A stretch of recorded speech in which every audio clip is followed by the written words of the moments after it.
Xo'sh, demak bu parallelogramga oid, koordinataga oid savol 38-savol bo'lib kelibdi. Buni yechimini ko'ramiz.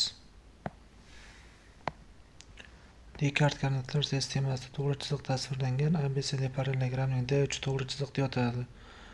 A nuqta bor, koordinati, B nuqta bor, C nuqta bor, D nuqta berilmagan.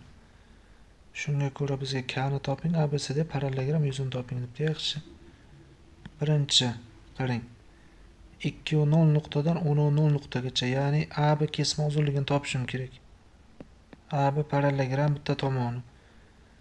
Ya'ni 2 dan boshlab 10 gacha qancha masofa bor? 8. Past 8 bo'lsa, tepa ham 8.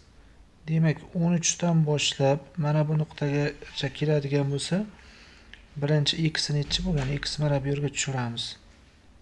X 5 bo'lgan mana shu nuqta. 5,0 nuqta x 5 bo'lsa, x o'rniga 5 qo'yganimda mana bu nuqta kelib chiqadi.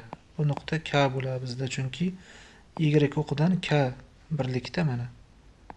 Demak, funksiyaga x o'rniga 5 qo'yishimiz kerak mana bu yerga. K teng 3 taqsim 4 ko'paygan 5. K bizda nechi bo'ladi? 15 taqsim 4. Aralashtirib qilib qo'yamiz. 15 4 ga bo'lsak 3 butun 4 dan 3. K ni javob chiqdi. 3 butun 75 deb qo'ysak ham bo'ladi. ABCD parallelogram yuzini toping. Parallelogram yuzini topadigan bo'lsak, A tomon bor ekan 8. Bizda mana bu h balandlik bor. Bu h balandlik.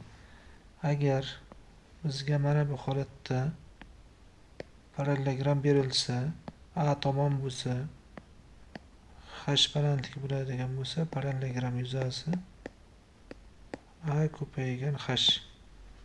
A ko'paygan h. Demak, S yuza 8 ko'paygan 15 taqsim 4. Ya'ni h balandligi shu k ga tengda mana. 15 taqsim 4. 8 bilan 15 qisqarib ketadigan bo'lsa 2, 2 kare 15 30.